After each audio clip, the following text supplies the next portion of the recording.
Hello बच्चों, last lecture में हमने क्या पढ़ा था? We have studied the basics of amalgamation. Means amalgamation क्या है, मर्जर क्या है, बराबर, कब मर्जर गिना जाएगा, कब amalgamation in nature of purchase होगा, ये सारी बातें हमने ऑलरेडी क्लियर कर ली है। तो अब नेक्स्ट स्टेप है कि भाई अगर कोई कंपनी दूसरी कंपनी को खरीदती है, उसको एक्वायर करती है, तो उसके बदले में कुछ तो अमाउंट पे करेगी। तो वो कंपनी जो अमाउंट पे करती है उसे आप क्या कहते हो? Purchase consideration. So what is purchase consideration?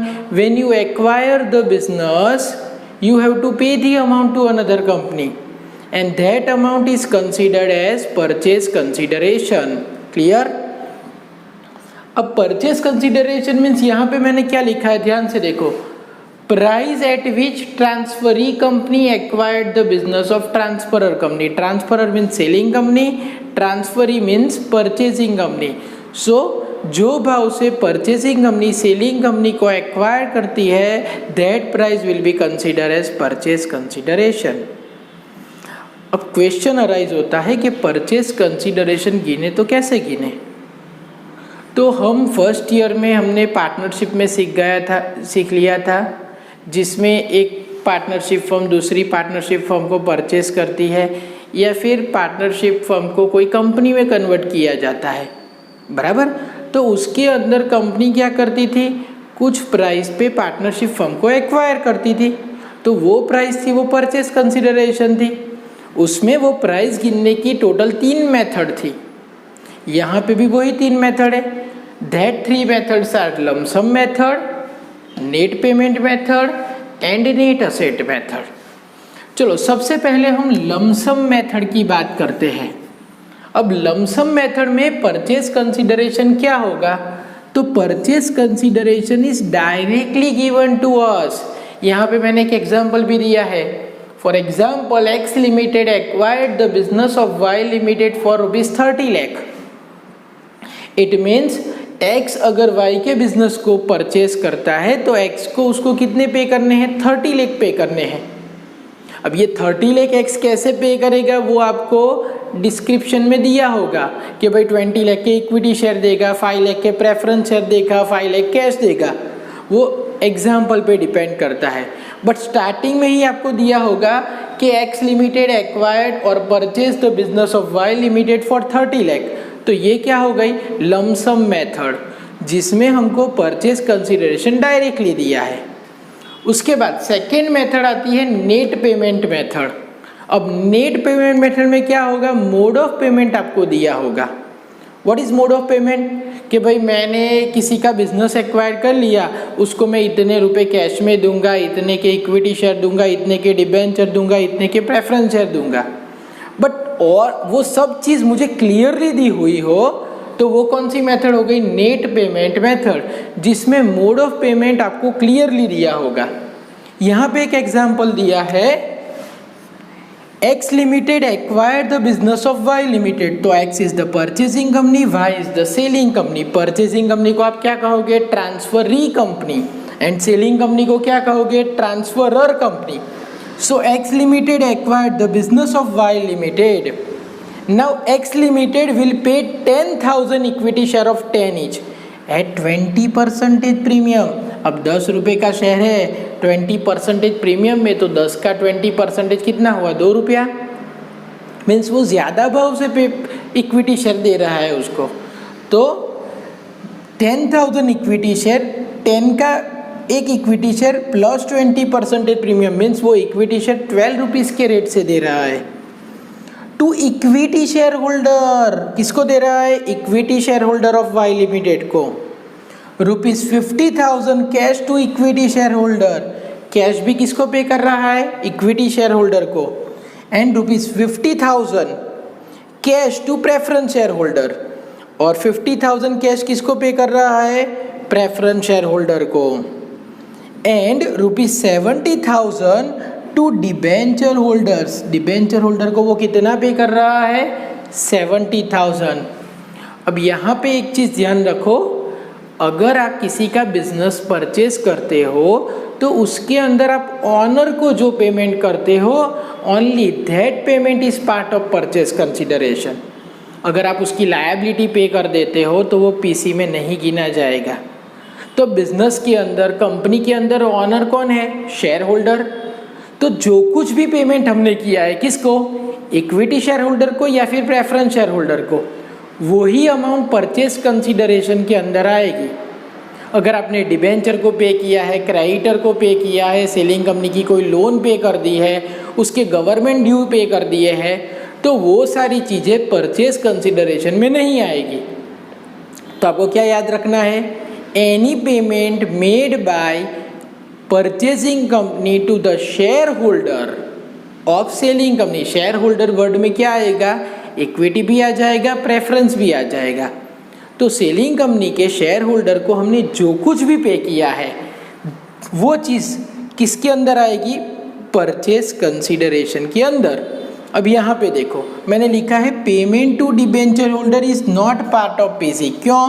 क्योंकि debenture holder is our third party liability, और लायबिलिटी को पे करते हो तो वो पीसी के अंदर आता नहीं है। तो पीसी के अंदर क्या आएगा? सो purchase consideration, equity share holder को क्या दिया? तो will pay 10,000 equity share of 10 each eight 20% premium. तो 10,000 इक्विटी शेयर एट 12 रुपीज़। 12 कैसे हुआ?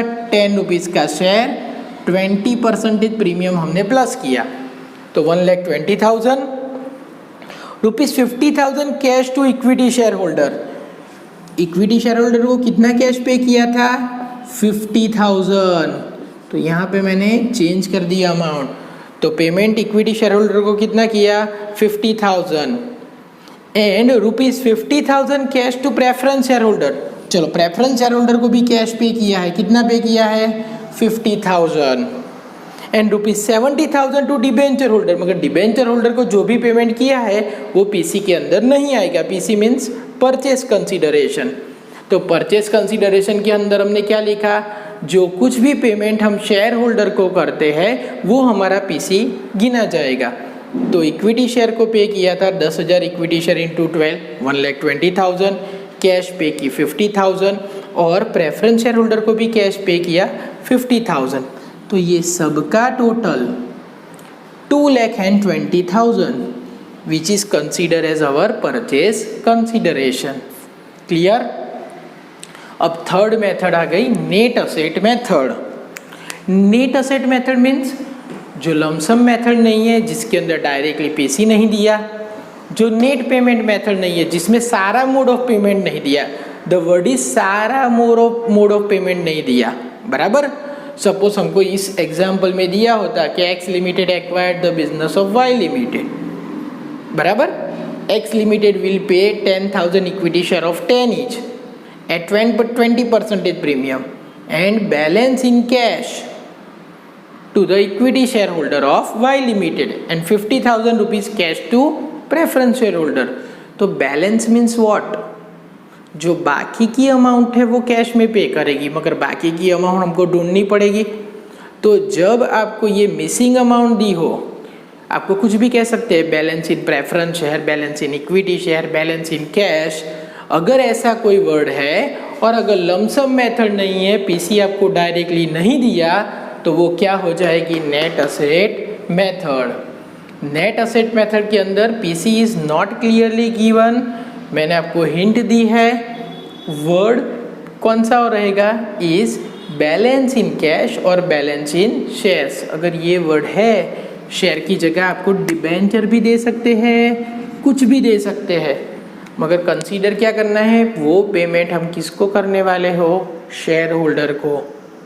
तो वो क्या हो जाएगा? Net asset method. अब नेट असेट मेथड के अंदर ही भी एक सब पार्ट है जिसे आप क्या कहते हो? Intrinsic value method. कौन सी मेथड? Intrinsic value method. वो किसका सब पार्ट है? नेट असेट मेथड का। वो हम बाद में देखेंगे। अब पीसी का कैलकुलेशन देख लो, ध्यान से देखना। Word is agreed value of assets taken over. दो चीज़, एक तो agreed value. Agreed value means selling company की बैलेंस शीट में जो बुक वैल्यू है वो नहीं कंसीडर करनी। हम जिस प्राइस पे उसकी असेट ले जा रहे हैं फॉर एग्जांपल लैंड की वैल्यू सेलिंग कंपनी की बैलेंस शीट में 5 लाख है, मगर हम वो लैंड 50 लाख में एक्वायर कर रहे हैं। उसकी बैलेंस शीट में मशीनरी 20 लाख की है, मगर हम उसके लिए सिर्फ 4 लाख पे कर रहे हैं। तो हमको जो नई वैल्यू है वो ध्यान में रखनी है। तो हमने जो असेट ले ली है, टेकन ओवर की है, उसकी agreed value minus agreed value of liabilities taken over. हम जो लायबिलिटी टेक ओवर करते हैं उसकी वैल्यू आप माइनस करोगे तो जो अमाउंट आएगी उसे आप क्या कहोगे? Purchase consideration. In this method we are not considering share holders fund and those asset and liability which are not taken over. बराबर? तो नेट असेट से अगर आप पीसी कैलकुलेट करते हो तो उसमें शेयर होल्डर फंड नहीं गिना जाएगा, प्लस जो असेट एंड जो लायबिलिटी कंपनी नहीं ले गई उसे भी आप परचेज कंसिडरेशन के अंदर नहीं गिनोगे। क्लियर? अब उसके हम एग्जाम्पल की प्रैक्टिस। ओके, बेसिक्स हमने समझ लिया कि परचेज कंसिडरेशन क्या है। अब उसके कितने सम्स देखते हैं। They are very easy and very simple. Example number 1 देखो, जो आपके स्टडी मटेरियल में एज ए इलस्ट्रेशन दिया हुआ है। ध्यान से पहले पूरा सम पढ़ेंगे। The share capital of B limited consist of 20 lakh equity shares of 10 each fully paid up and 10% 5 lakhs preference share of 10 each fully paid up. Number of shares दिए है या फिर वैल्यू दी है वो आपको ध्यान से अंडरस्टैंड करना है। The capital structure also consisted of 20,000 debenture of 10 each fully paid up bearing interest of 10%। It means जो डिबेंचर है ना उसका नाम क्या है? 10% डिबेंचर, बिकॉज उसके ऊपर इंटरेस्ट कितना चार्ज हो रहा है? 10%। A limited to cover the business of B limited. So first of all हम लिखेंगे A limited is transferee company and B limited is transferor company. So A limited is purchasing company and B limited क्या है? selling company. And agree to issue first 2 equity share of 10 each against every 5 equity share of B limited at ₹12। चलो equity share कितने देते हैं वो हमको clearly दिया है। Second, to issue 10% preference share of 10 each against 5 preference share of B limited. कितने preference share दे रहे हैं वो भी दिया है। To issue equivalent number of debenture of 100 to the debenture holder. अगर डिबेंचर होल्डर को कुछ पे करते हो तो वो पीसी में नहीं गिना जाएगा। Bearing interest eight 10%, calculate the amount of purchase consideration. तो यहाँ पे परचेज कंसिडरेशन के लिए कौन सी मेथड है? Net payment method. क्यों नेट पेमेंट मेथड? आपको डायरेक्टली पीसी नहीं दिया, सो लमसम मेथड नहीं है। क्या दे रहे हैं? कितने इक्विटी शेयर, कितने प्रेफरेंस शेयर, वो स्पेसिफाई है। सो ये कौन सी मेथड हुई? Net payment method. अब नेट पेमेंट मेथड के अंदर पीसी गिनने के लिए आपको क्या ध्यान रखना है? सेलिंग कंपनी के इक्विटी शेयर होल्डर को आप क्या पे कर रहे हो, और दूसरा सेलिंग कंपनी के प्रेफरेंस शेयर होल्डर को क्या पे कर रहे हो। बस ये दो ही चीज़ किसके अंदर आएगी? पीसी के अंदर। इंफॉर्मेशन 1 देखो, 2 equity share of 10 each against 5 equity share of B limited. तो बी लिमिटेड के 5 इक्विटी शेयर के बदले में हम ए लिमिटेड के कितने? 2 इक्विटी शेयर दे रहे हैं। ध्यान से दे दो। एग्री टू इश्यू पर स्टेटमेंट है, उसके बाद दिखा है 2 equity share of 10 each against every 5 equity share of B limited at 12 each। चलो, तो 5 के बदले में 2 इक्विटी शेयर। तो ऊपर क्वेश्चन में देखो, the share capital of B limited consist of 20 lakh equity share of 10 each। तो उसके कितने इक्विटी शेयर थे? 20 लाख। तो कितना होगा? तो आप कैलकुलेट करोगे 20 लाख इंटू 2 डिवाइड बाय 5। तो 5 4 ज़ा 20, 4 2 ज़ा 8, 8 लाख इक्विटी शेयर इश्यू करेंगे। कौन से रेट से? 12। तो 96 लाख हम किसको पे करेंगे? इक्विटी शेयर होल्डर को। मगर याद रखना है ये जो 12 है उसमें से 10 किसकी वैल्यू है? शेयर कैपिटल की, और 2 रुपया क्या है? Security premium. जब हम परचेजिंग कंपनी का अकाउंट लिखेंगे तभी आपको ये दोनों चीज़ अलग अलग दिखानी होगी। क्यों? क्योंकि मेरी कंपनी में अगर मैं शेयर इश्यू करता हूँ तो मुझे दिखाना होगा कि भाई शेयर की वैल्यू कितनी है और प्रीमियम का मैंने कितना लिया। अगर कोई सेलिंग कंपनी शेयर परचेस करती है तो वो तो यही याद रखेगी ना कि उसको 12 रुपीज़ के रेट से शेयर मिले, उसमें प्रीमियम कितना था या फिर उसकी फेस वैल्यू कितनी थी वो कंसीडर नहीं करेगी। फॉर एग्जाम्पल, अगर आप मार्केट में से शेयर बाजार में से रिलायंस के शेयर परचेस करते हो तो भले शेयर 10 रुपये का है, मगर आप अगर रिलायंस का शेयर 2000 रुपीज़ में बाई करते हो तो आप कौन सी अमाउंट याद रखोगे? 2000, बराबर, because you have paid that amount. तो आप 10 रुपये याद नहीं रखोगे, आप कौन सी अमाउंट याद रखोगे? 2000। तो सेलिंग कंपनी के लिए आप कौन सी अमाउंट याद रखोगे? 12 रुपीज़। और परचेजिंग कंपनी के लिए 10 रुपये का शेयर कैपिटल एंड 2 रुपया क्या होगा? प्रीमियम। आगे देखो, second information, to issue 3 10% preference share of 10 each against 5 preference share of B Limited of rupees 10 each। तो अब इक्विटी शेयर होल्डर को तो पेमेंट कर दिया, अब प्रेफरेंस शेयर होल्डर की बारी आई। तो प्रेफरेंस शेयर होल्डर को आप क्या करते हो? तो बी लिमिटेड के 5 प्रेफरेंस शेयर के बदले में ए लिमिटेड जो परचेजिंग कंपनी है उसके कितने? 3 प्रेफरेंस शेयर हम इश्यू करते हैं, 3 प्रेफरेंस शेयर। तो बी लिमिटेड के ऊपर देखो कितने प्रेफरेंस शेयर थे, and 10% 5 lakh preference share of 10 etch fully paid up. कितने प्रेफरेंस शेयर थे? 5 लाख प्रेफरेंस शेयर थे। तो 5 लाख इंटू 3 डिवाइड बाय 5, तो हम कितना इश्यू करेंगे? 3 लाख 10% प्रेफरेंस शेयर। कैसे इश्यू करते हो? ऑफ 10 ईच, 10 रुपीज़ में इश्यू करते हैं। तो 30 लाख किसको पे किया? प्रेफरेंस शेयर होल्डर को। उसके बाद जो डिबेंचर होल्डर या फिर किसी भी लायबिलिटी को कुछ भी पे किया है वो पीसी के पार्ट में नहीं आएगा। तो 96 लाख प्लस 30 लाख 1,26 लाख, ये आपका क्या हो गया? Purchase consideration. तो purchase consideration net payment method में कैसे हुआ आपको पता चला? क्लियर? आपको ऐसे दूसरे सम प्रैक्टिस करने हैं। फॉर एग्जाम्पल नंबर 2 देखो, the share capital of Y limited consist of 50 lakh equity share of 10 each fully paid up and 10% 12.5 lakh preference share of 10 each fully paid up. Same ऊपर जैसा ही सम है।